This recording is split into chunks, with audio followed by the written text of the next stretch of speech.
이번에 11월 달에 폭설이 오는 거는 117년 만에 이렇게 누려왔다고 그러지 않습니까? 이 폭설로 인해서 돌아가신 분도 있고, 원주 경우는 54 충돌, 이런 어마어마한 충돌, 여러분 뉴스를 보셔서 또 아실 거고, 여기저기 충돌 사건이 많이 일어났단 말이죠. 이런 자연 현상을 보면서, 그렇게 왜 그런 일이 있냐고, 우리는 뒤숭숭하게 되지만 우리는 믿음으로 한 걸음 더 나아가서 이때 하나님의 뜻을 생각해 보아야 된다는 것이죠.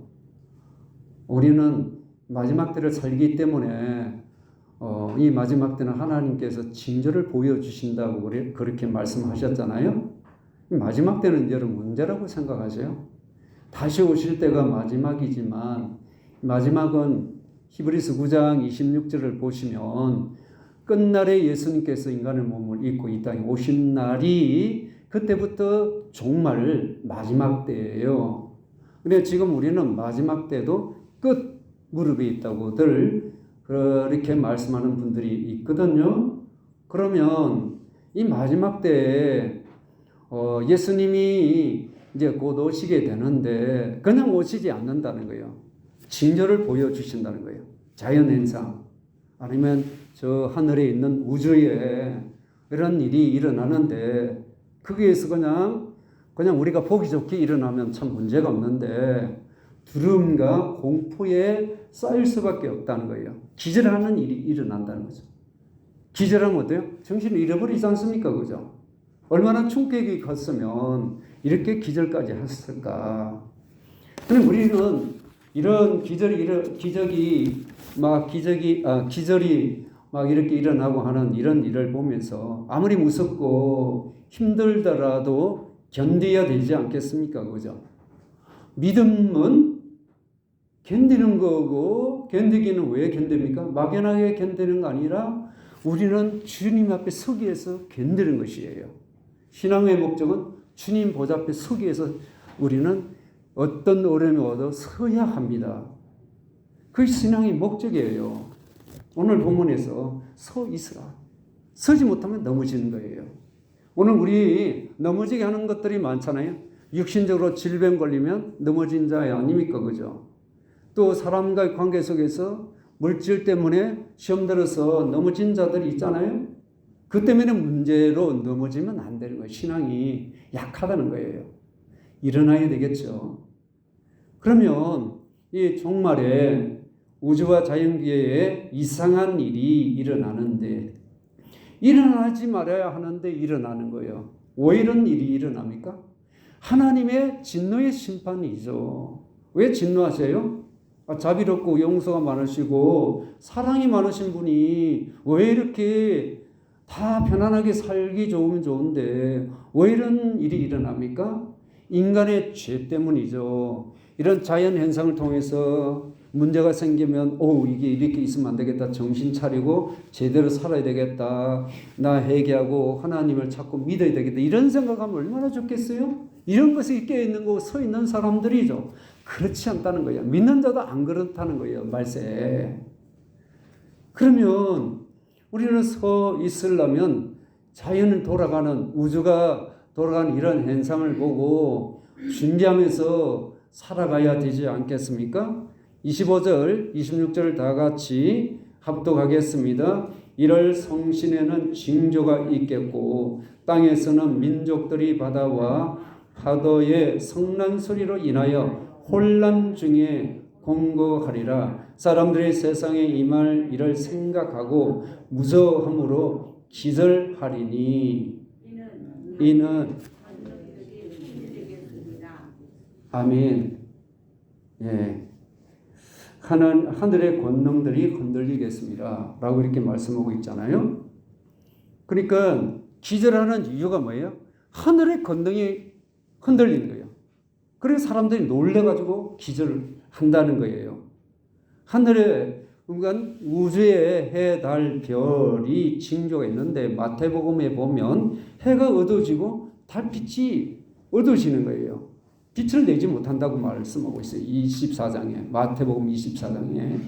또 하늘의 권능들이 흔들리는데 이 권능은 힘들이라고 말하거든. 이런 하나의 자연 현상도 있지만 보이지 않는 영적인 하나의 악한 세력들이 흔들리게 된다는 거예요. 그 악한 세력들이 하나님의 심판으로 지옥에 떨어지게 되니까 결국 어때요? 무덤에 그들도 떨게 된다는 이런 때가 있다는 거죠. 그래서 우리가 보면 사람들은 파도와 바다가 엄청난 요란한 소리에 너무나도 당황해가지고 괴로움으로 사람들이 놀라고 기절하는 일이 일어난다는 거예요. 근데 신앙은 어때요? 이럴 때일수록 정신을 바짝 차려서 깨어 있어야 되는 거죠. 깨어 있어야 서 있는 신앙인 거예요. 신앙은 믿음으로 서야 합니다. 그냥 막연하게 신앙생활을 해서는 안 되는 거죠. 서 있는 자가 깨어 있는 자들이죠. 들어서 고개를 땅에 박는 자가 아니라 고개를 드는 자가 되어야 합니다. 오늘 여기 보니까 본문에서는 어때요? 기절한다는 건 뭔가 고개를 못 들고 있는 거죠. 그리고 대환란을 인해서 재앙이 떨어지니까 하늘의 별들이 떨어지니까 무서워서 땅에다가 머리를 박고 숨을 곳을 막 그게 피해서 그렇게 고개 들지 못하고 피하는 이런 모습은 깨어있지 못하는 것이고 믿음으로 서 있지 못하는 자들의 모습이죠. 물론 우리는 이때도 우리도 이런 얼음이 온다 할 때 피하는 것은 피해야지만 그러나 이럴 때는 우리가 정신 차려 하나님께 반응하는 자가 되셔야 한다는 거예요. 고개를 들고 주님을 바라보셔야 합니다. 사람들은 절망하고 낙심하여 고개를 떨구지만 믿음의 사람들은 주님을 바라보고 소망 가운데 고개를 드는 자입니다. 어떤 상이라도 고개 드시기를 바랍니다. 살 길은 하나님의 손에 있는 거지 이 자연 우주에 의해서 내가 보호받는 것도 있지만 진정한 보호자는 그 배후의 역사, 이 우주 만물을 움직이시고 세상 역사를 주관하시는 하나님의 손에 있습니다. 그러기에 우리가 하나님께 믿고 맡기기 위해서 고개를 드는 거, 고개를 든다는 것은 끼어있는 것이고 서기 위한 것이란 거예요. 자, 그래서 주님을 바라보는 자만이 설 수가 있습니다. 그럴 때에 이런 우주 만물의 대하나의 큰 변화가 일어나는 이런 징조가 일어나는데 이건 하나님의 심판의 결과이고 죄 때문에 인간이 이런 죄 때문에 새하늘과 새 땅이 이제 이거 없어지고 이제 새하늘과 새 땅이 임하게 되겠죠. 근데 이런 새하늘과 새 땅이 임하기 전에 주님은 이럴 때 어떻게 하십니까? 27절입니다. 다 같이 시작. 그때 사람들이 인자가 구름을 타고 능력과 큰 영광으로 오는 것을 보리라. 아멘. 마태복음 24장 30절에서는 인자의 징조가 하늘에서 보이겠고라고 말씀하고 있어요. 보인다는 거 사도행전 1장에서도 하늘로 들리는 대로 너희가 본 대로 다시 볼 수 있게 오신다고 그러잖아요. 근데 보이겠고라는 이 단어는 번개가 번쩍일 때 그때 표현하는 단어입니다. 한마디로 빛나는 이런 의미이죠. 인자가 누구예요? 하늘의 왕이신 예수 그리스도이시죠. 예수님이 오실 때 찬란한 영광의 빛 가운데 이 땅에 오신다는 거예요. 두 번째 오실 때. 처음에 이 땅에 오실 때는 누구도 알지도 못해. 어디서 태어난지도 잘 몰랐어. 특별한 우리 동만 박사나 들에서 양을 치던 이런 목자들만 그 기쁨의 소식을 알고 베들레헴에 태어난 예수 그리스도 맞이하기 위해서 간 것 우리는 잘 알지 않습니까? 초라한 구유에 이렇게 예수님이 태어나셨지 않습니까? 그죠? 그리고 머리 둘 곳도 없는 이런 예수 그리스도 이 지상에 처음 오실 때 그랬단 말이죠. 근데 다시 오실 때는 그 모습이 아니다. 빛난 영광의 모습으로 구름 타고 오신다. 그러므로 그 영광 가운데 우리는 어때요? 서서 믿음으로 서서 할렐루야 할렐루야 그렇게 두 손 들고 할렐루야 마라나타 할렐루야 할렐루야, 아멘. 아멘. 그렇게 되는 거예요. 믿지 않는 자는 어때요? 아이고, 겁이 나가지고 막 숨는 거예요, 숨는 거.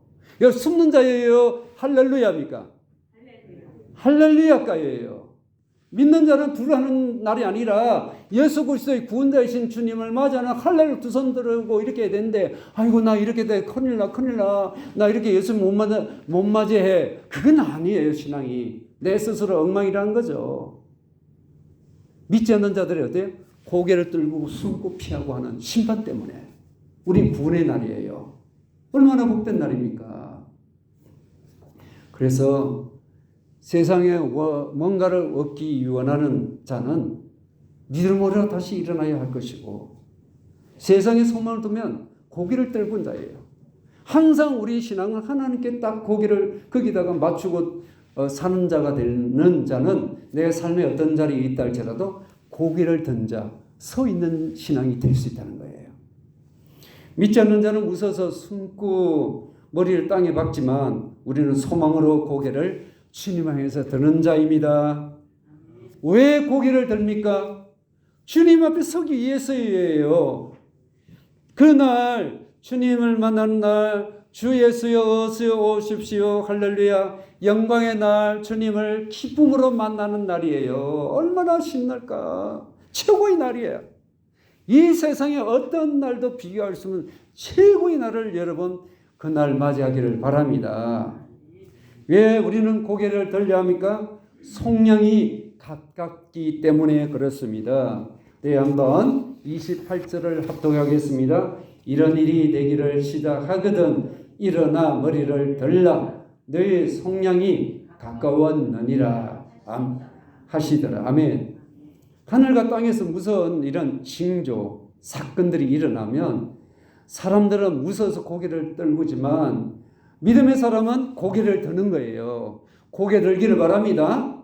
무슨 일이 일어난다, 환란이 일어난다, 지금은 난리가 났다, 전쟁이 일어난다, 이것도 하나의 대재앙 하나에 속하는데, 그럴 때에도 고개 들고 겁나서 피하고 도망치는 여기만 신경 쓰는 거 아니라 내가 선 자리에서 하나님 어떻게 합니까 하고 고개를 들고 하나님의 인도하심을 받는 자가 되기를 바랍니다. 이 번역을 28절을 공동번역에서는 이런 일들이 일어나기 시작하거든 몸을 일으켜 머리를 들어라 너희가 구원받을 때가 가까이 온 것이다 라고 번역을 했습니다. 구원이 가깝다는 거예요. 멀리 있지 않다는 거예요. 속량, 오늘 우리 본문에서는 속량이라고 말씀하고 있잖아요. 속량은 값을 주고 샀다는 거예요. 뭐로 값을 줬다는 거예요? 죄와 사망으로 영원히 죽을 저와 여러분을 예수님 피로 사셔서 우리를 거기서 건져내셨다는 거예요. 속량이라는 단어가.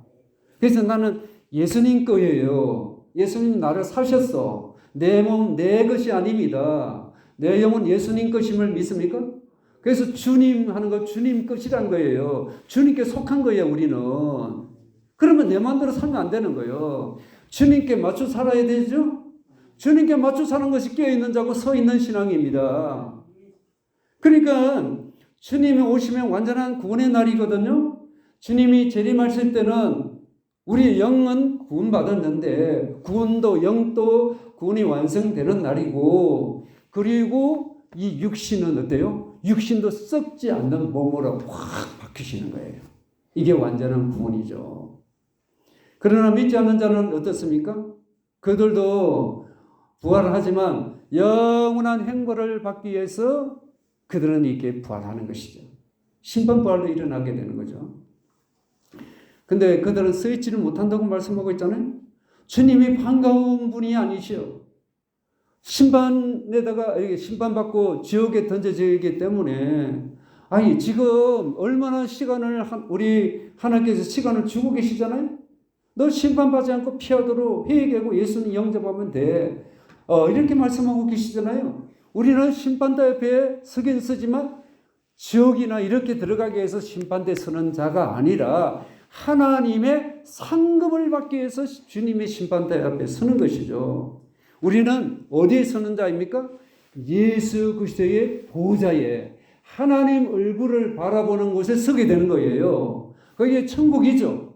믿음은 천국에 하나님 보좌 앞에 서는 거예요. 보좌 앞에 서려면 깨어 있어야 되고 믿음으로 주님을 바라보는 자만이 설 수가 있는 겁니다.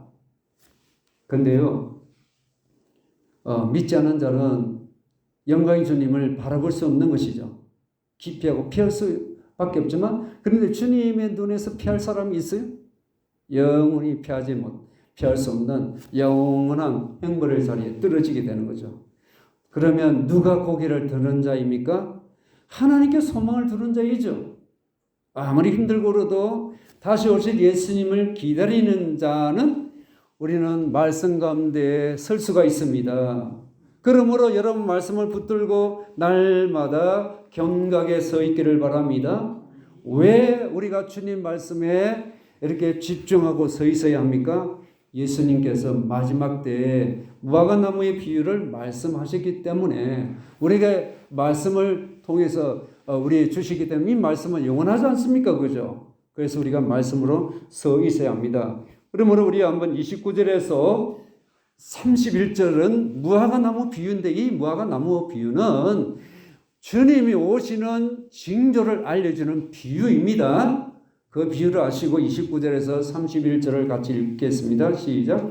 이에 비유로 이르시되 무화과나무와 모든 나무를 보라. 싹이 나면 너희가 보고 여름이 가까운 줄을 자연히 아나니 이와 같이 너희가 이런 일이 일어나는 것을 보거든 하나님의 나라가 가까이 온 줄을 알라. 아멘.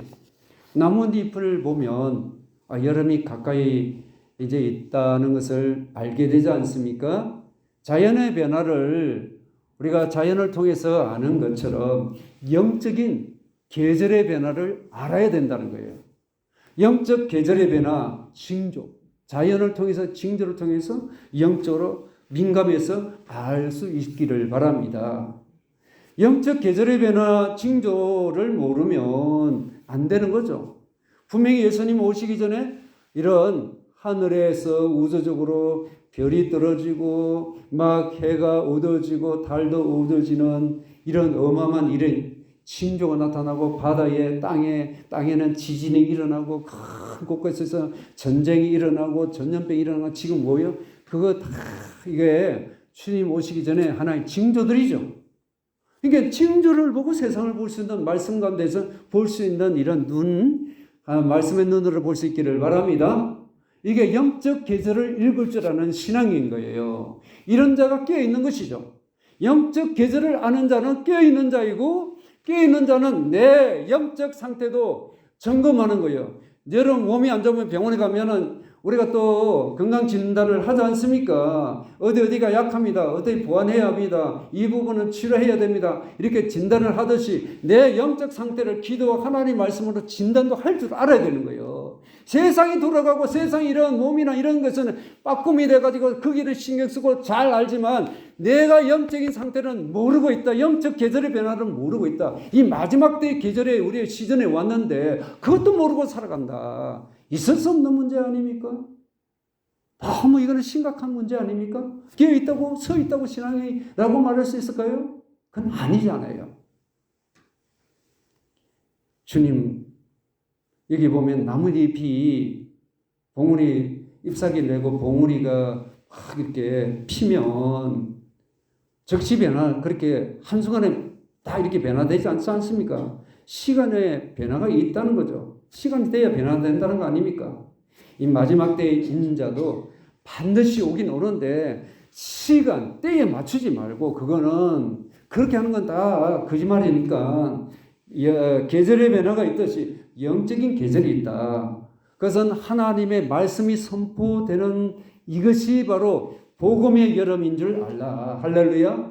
내가 하나님의 말씀을 받을 수 있는 자유로운 이런 시대에 박해가 없고 순교를 당하지 않는 언제든지 은혜의 자리에 말씀 듣고 말씀 읽고 이런 것을 할 수 있는 것은 복음의 은혜의 시대이죠. 복음의 여름의 시대다. 그러므로 얼마나 무장하게 좋고 이걸 통해서 깨어서 있을 수 있는 이 축복의 시대에 놓치지 말라. 이거 제대로 안 됐으면 너 하나님의 재난 때에 견디지 못하고 서 있지 못하면 그때는 큰일 난다. 이 말씀을 하고 있는 거예요. 그러므로 영적 계절에 관심을 가지고 있어야 되겠죠. 지금은 종말의 시대죠. 종말도 끝부분이에요. 하도 들으니까 여러분 설마 하는 이런 식으로 신앙생활을 하고 있지는 않아요? 설마가 사람 잡는다는 말이 있잖아요. 설마 그거 가지고 너무 써먹지 마시길 바랍니다. 내려놓으셔야 합니다. 주님 중심으로 내가 지금 안 들어가면 이게 깨 있지 않는 상태예요. 영적으로 서 있지 않는 거예요. 그래서 우리는 항상 깨있지 못하고 넘어진 자로 있으면 주님 오실 때 맞지 못하면 영적 축복의 반열에 서 있지 못하고 있지 않습니까? 그죠? 그냥 늦지 않습니다. 지금도. 은혜의 시대이기 때문에. 기도하면 언제든지 응답을 받을 수 있고 숟가락 앉아있고 낙심하고 절망해도 휘 하고 주님을 찾으면 다시 일어날 수 있어요. 다시 회복할 수가 있습니다. 은혜 받을 수 있습니다. 능력 받을 수 있습니다. 깨어 있을 수 있습니다. 도적까지 오시는 주님, 도적당하지 않고 예수님 오신 것을 짐작할 수 있는 거예요. 열 처녀 중에 다 잠시 졸았지 않습니까? 그죠? 신랑이라는 소리에 다 후다닥 이렇게 놀라서 다 깨어났지 않습니까? 그죠? 근데 준비한 자는 다 예수 그리스도를 맞이했는데 다 맞았나요?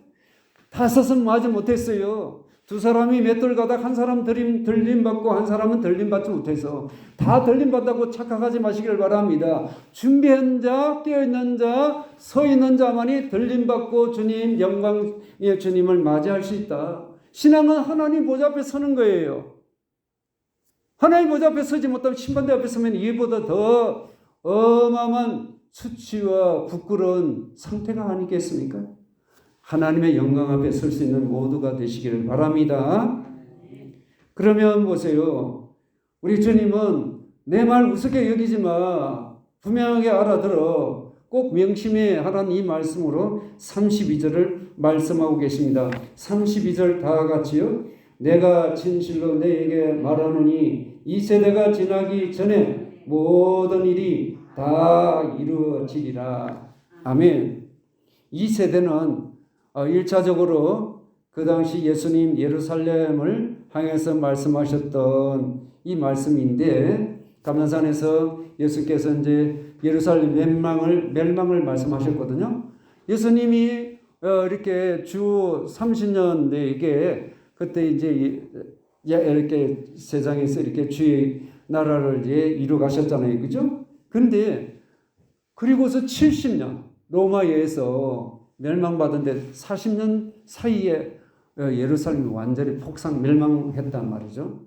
이처럼 말세에도 온 우주에 이런 징조가 나타나서 세상이 멸망하게 될 것인데 최후의 종말이 오게 되니 그 모든 것, 이 전에 지나가기 전에, 이 세대가 지나가기 전에 이런 멸망하게 되는 이 모든 일이 반드시 이루어진다는 말씀을 하고 있습니다. 그러니까 예수님께서 하신 말씀은 이 모든 일이란 이게 하나도 빠짐없이 이 말도 되지만 아주 중요하다는 것을 히브리 사람들은 모든 일이라고 이렇게 표현을 할 때가 있습니다. 이 중요한 것은 가장 중요한 거야 하고 별표 이렇게 표시를 하듯이 이와 같이 말씀 우습게 여기지 말고 너 꼭 명심하고 들어서 어떤 거 잊어도 이 말은 반드시 세상 멸망 종말이 끝이다. 최후 끝이 있으니까 그게 대비하고 있어라 이 말이에요. 자, 중요한 거 보세요. 예수님께서 십자가에 달려 들어가시고 부활하시고 하늘에 올라가셨지 않습니까? 그리고 성령을 부어주셨지 않습니까? 그러나 그들은 이 제자들은 결코 보지 못하는 것들이 있었습니다. 그것은 예수님 다시 구름 타고 오시는 것은 보지 못하고 있죠. 우리가 이제 보게 되는 이런 때인데 우리들이 그러면 주님은 반드시 오신다고 그러는데 내가 구름 타고 오는 걸 반드시 네가 잊지 않고 기억하려면 하나님 말씀으로 무장하고 기도로 깨어 있지 않으면 나 영광스러운 모습을 보지 못하고 비참한 모습을 보고 그렇게 서 있지 못하면 안 된다는 이 말씀을 우리에게 주고 계시는 거예요.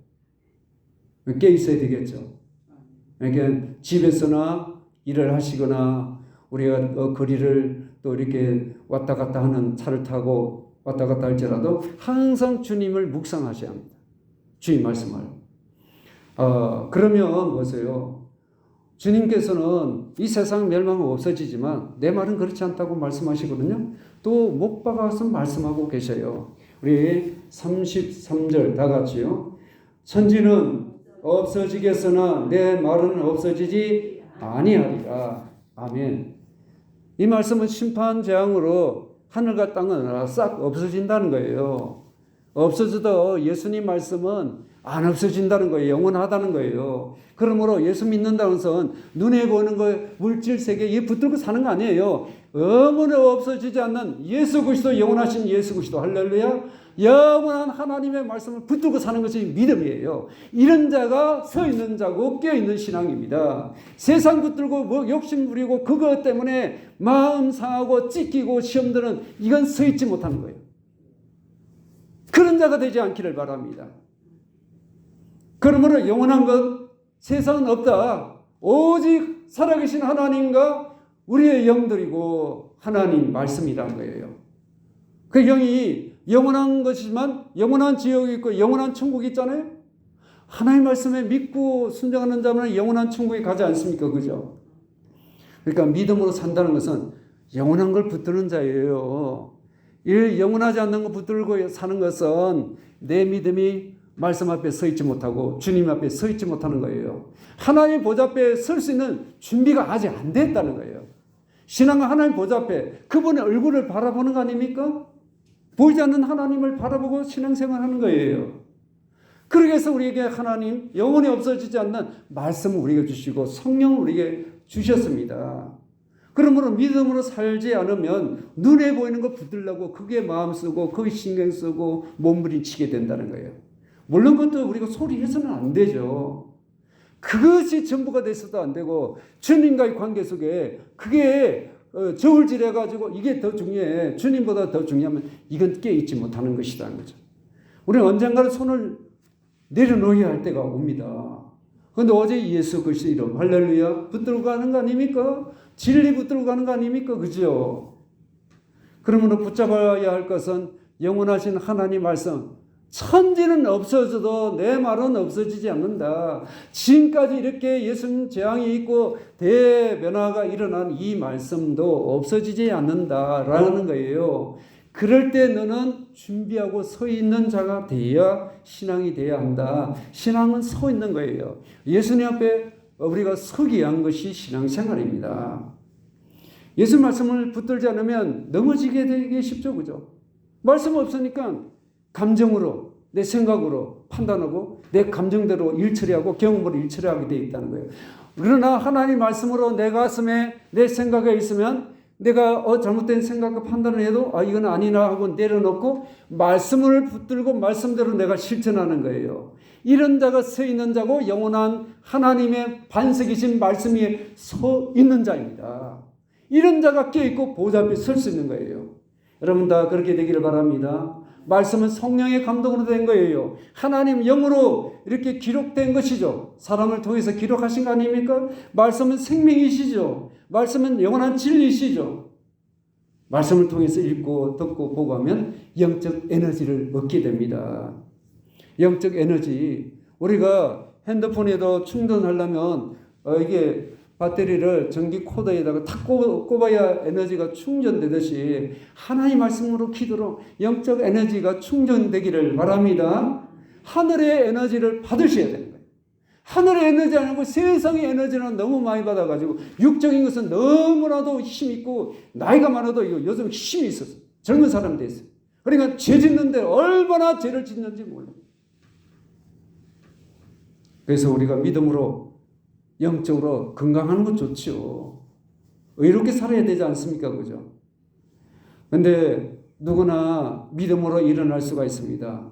육신적으로도 정신적으로 영적으로 주님이 말씀하시면 누구나 일어날 수 있습니다.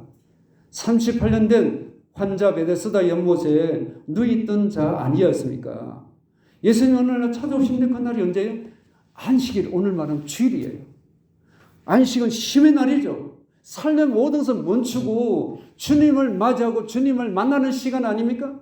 모든 삶에 탁 멈추고 주님을 묵상하고 주님과 이렇게 관계하는 맺는 재림의 주를 맞이하기 위한 준비하는 날이 주일 아닙니까? 쉼이 없는 그 인생에게 주님 오셔서 일어나 걸어라 했더니 그때부터 쉼을 얻는 인생이 됐지 않습니까? 그러므로 주님을 우리가 설 수 없지만 주님은 우리를 일으킬 수 있으신 분입니다. 그러므로 주님을 찾으시기를 바랍니다. 환경 바라보고 놀라고 고개 들고는 인생이 아니라 예수님 바라보고 일어나기를 바랍니다. 예수님이 일어나 걸어라 일어나라고 고개를 들으라 하는 예수의 음성을 듣는 자만이 일어날 수 있는 거예요. 그 찾아오시는 주님의 음성을 다 들으시기를 바랍니다. 다시 일어나는 것은 무엇입니까? 깨어있는 것이죠. 자, 그래서 우리 한번 깨어있지 못하는 것이 있어요. 이 말세에 사람들이 너무 힘들고 그러니까 뭔가 풀어야 되는데 풀려고 해. 엉뚱한 걸 푸는 거예요. 기도로 풀고 말씀을 통해서 영적으로 막 쌓이고 힘든 거 막 풀어내면 영적으로 기도하면 이 피로가 영적, 육신적으로, 정신적으로 스트레스 받은 건 다 풀리거든요. 그렇지 말고 사람들 야, 좀 풀러가자. 너무 힘들다. 너무 스트레스 받아. 이래가지고 어때요? 먹고 마시고 이렇게 나는 거 아닙니까? 그래서 노아시대 같이 이렇게 되는 거예요. 스트레스 많이 받으면. 말세는 노아시대부터 흉악하다고 그러지 않습니까? 근데 오늘 본문에는 너 그런 식으로 가면 일어설 수 없어. 깨어있는 자가 될 수 없다고 말씀합니다. 우리 34절을 다 같이 합독하겠습니다. 시작. 너희는 스스로 조심하라. 그렇지 않으면 방탕함과 술 취함과 생활의 염려로 마음이 둔하여지고 뜻밖의 그 날이 덕과 같이 너희에게 임하리라. 아멘. 여기서 우리 주님은 깨지 못하면 안 된다. 조심하라고 그러죠. 너는 스스로 조심해라. 왜요? 그렇지 않으면 그 이유가 뭐냐면 마음이 둔해진다는 거예요. 내 마음을 둔하게 하면 주님이 오시는지 안 오시는지 상관을 안 하고 사는 건 무관심해버려. 영적 일에는 무관심해. 눈에 보이는 것에 관심을 두는 거 영적으로 무뎌지는 거예요. 뭐가 나를 무디게 하고 깨어있지 못하게 하는 겁니까? 조심하지 않으니까 깨어있지 못하고 무디고 마음이 무디고 주님을 맞이할 수 있는 준비가 안 되었다는 거죠. 그것은 마음을 둔하게 하는 것이 세 가지입니다. 방탕, 술 취함, 생활의 염려입니다. 자, 이런 것들이 세 가지가 있는데 가장 조심해야 할 것 술 취함과 방탕이죠. 사람들은 긴장하는 걸 싫어해요. 그래서 긴장을 풀기 위해서 한 잔 마시자.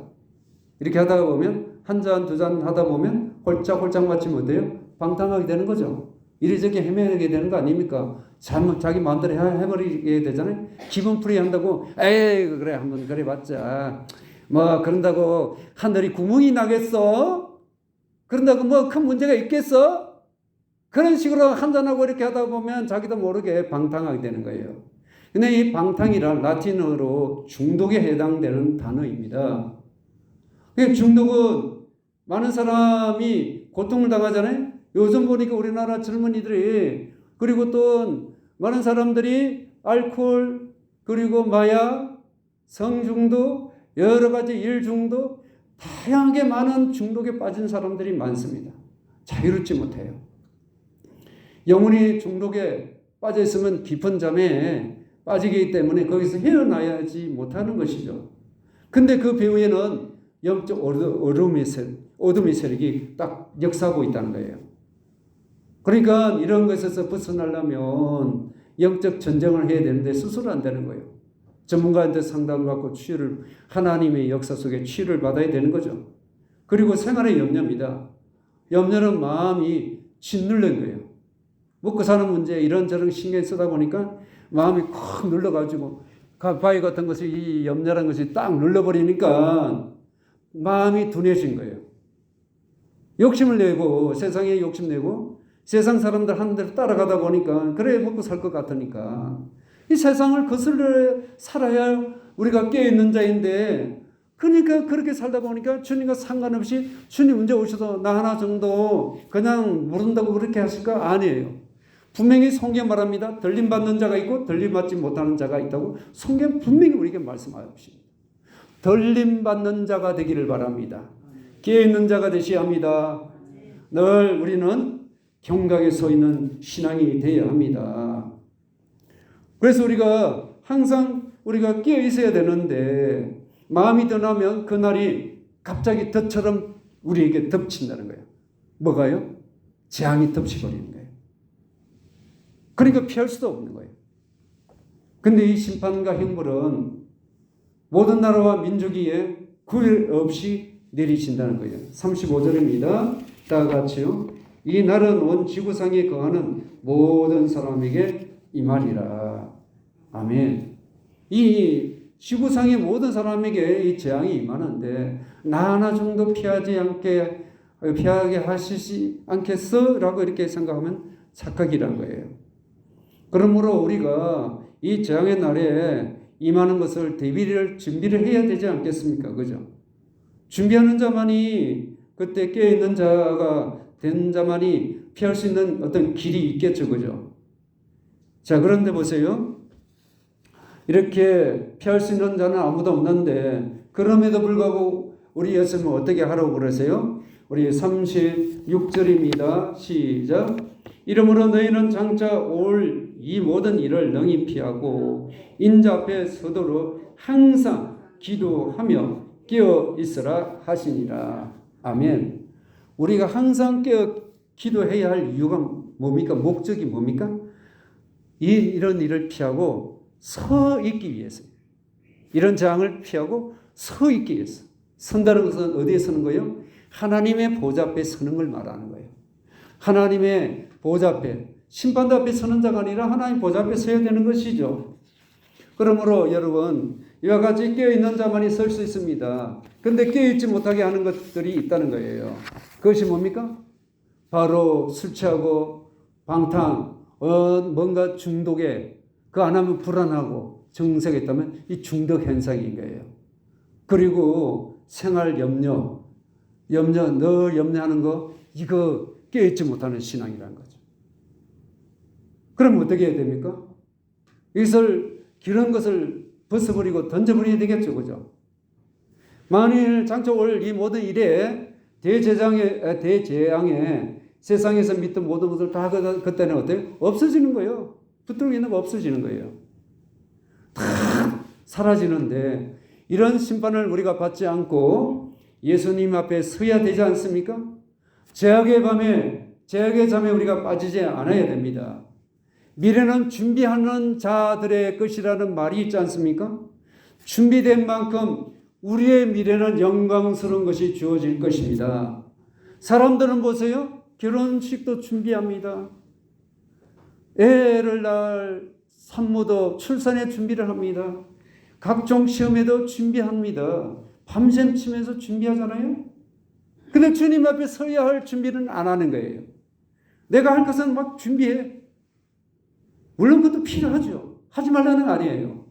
근데 그런 건 다 좋다 이거야. 했는데 그럼에도 불구하고 너가 우리 주님 앞에 보좌 앞에 설 수 있는 깨어있는 준비로 살아갔냐. 그렇게 서 있지 않으면 내 신앙은 깨어있지 못하고 영적 잠을 자는 자다. 깨어있지 못한다는 거예요. 항상 깨어있는 자는 시대의 징조를 분별할 수 있습니다. 영적 상태를 점검할 수가 있습니다. 세상이 특별한 거 있겠어? 이렇게 멀쩡한 날, 산도, 바다도 멀쩡한데 뭔 일이 있겠어? 안전하다고 그러다가 우리는 물리칠 수 없는 강한 유혹에 끌려갈 때가 있습니다. 그러면 어때요? 설마 이 정도 한다고 문제가 될 수 있을까? 설마가 여러분 우리를 탁 잡을 수가 있습니다. 아무도 예상하지 못할 때 그때 갑자기 덫에 걸리면 빠지면 못 나가지 않습니까? 그죠? 아무리 싸놓은 명수도 덫에 올무에 걸리니까 꼼짝 못하더라고요. 우리가 깨어 있어야 되는데 육신의 잠은 자야 되죠. 언제든지 주님을 맞이할 수 있는 딱 생각을 딱 거기에 맞추셔야 합니다. 항상 기도하며 깨어있는 우리 모두가 되기를 바랍니다. 항상 기도하고 깨어있는 자만이 주님 앞에 설 수 있을 거고 우리를 두 팔 벌려 안아주실 그 주님 얼마나 그날 여러분 그날 주님 앞에 설 수 있는 신앙이 되시기를 주님으로 축원합니다.